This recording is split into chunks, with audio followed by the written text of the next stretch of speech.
नमस्कार दोस्तों, आज हम मौर्यकालीन स्थापत्य कला से संबंधित क्वेश्चनों को डिस्कस करेंगे। पहला क्वेश्चन है, मौर्यकालीन स्थापत्य कला की प्रमुख विशेषताएं बताइए। मौर्यकालीन वास्तुकला विदेशी प्रभाव होने की कितनी सत्यता है। मौर्य शासकों के वास्तुकला के प्रगति में योगदान का मूल्यांकन कीजिए। मौर्यकालीन कला एवं स्थापत्य कला की प्रमुख विशेषताओं का वर्णन कीजिए। आइए देखते हैं। सबसे पहले मौर्यकालीन स्थापत्य एवं कला विशेषताएं, प्रभाव और योगदान। तो भारत की प्राचीन कला एवं स्थापत्य परंपरा में मौर्य काल जो है वो 320 ईसा पूर्व से 150 ईसा पूर्व के बीच एक स्वर्ण युग के रूप में जाना जाता है। यह वह काल था जब भारतीय कला में ने स्थानीय परंपराओं के साथ साथ विदेशी प्रभावों को भी आत्मसात कर राष्ट्रीय रूप प्राप्त किया। मौर्यकालीन स्थापत्य कला की प्रमुख विशेषताएं। पहली पॉइंट है राजकीय संरक्षण। अशोक और चंद्रगुप्त जैसे शासकों ने कला को और राज्य की प्रतिष्ठा का माध्यम बनाया। दूसरी पॉइंट है पत्थर का प्रयोग।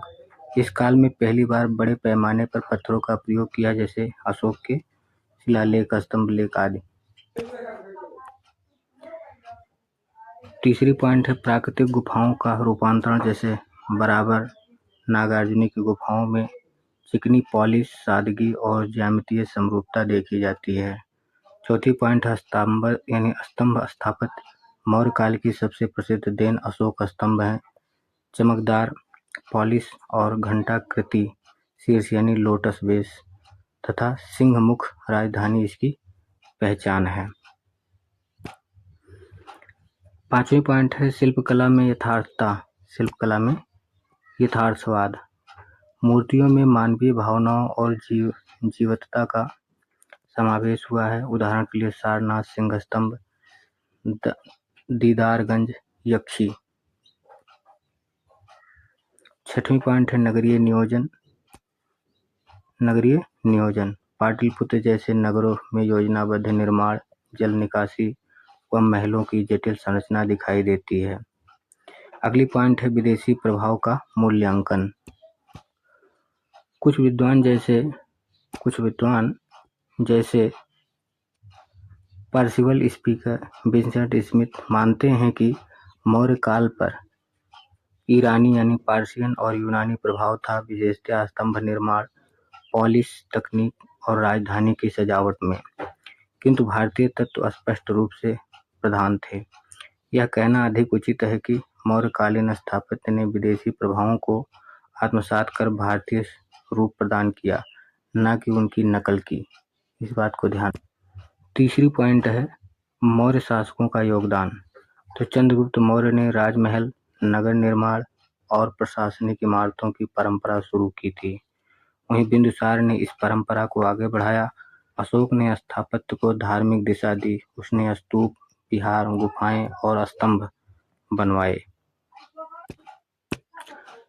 सारनाथ, सांची और भरहुत के स्तूप अशोक के धार्मिक कल्याणकारी दृष्टिकोण का प्रतीक है। चौथी पॉइंट है कला एवं स्थापत्य की समग्र विशेषताएं, जिसमें धार्मिक सहिष्णुता है, राजकीय भव्यता है और शिल्प परिपक्वता का सुंदर संगम है। पत्थर में उकेरी गई मौर्य काल में चिकनाई, संतुलन और अनुशासन की झलक। लोक कला और शाही कला दोनों का संतुलित विकास। आइए निष्कर्ष रूप में इसको लिखेंगे ऐसे कि मौर्य काल भारतीय स्थापत्य कला के विकास का एक प्रारंभिक शिखर था। यह काल न केवल राजनीतिक एकता का प्रतीक था, बल्कि सांस्कृतिक एकीकरण का भी द्योतक बना। अशोक के स्तंभ, स्तूप, गुफाएं आज भी इस बात के साक्षी हैं कि भारतीय कला ने विदेशी प्रभावों को अपनाकर एक विशिष्ट, मौलिक और शाश्वत पहचान बनाई।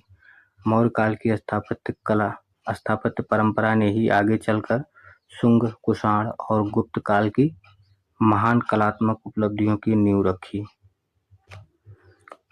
सुनने के लिए आपको बहुत बहुत धन्यवाद।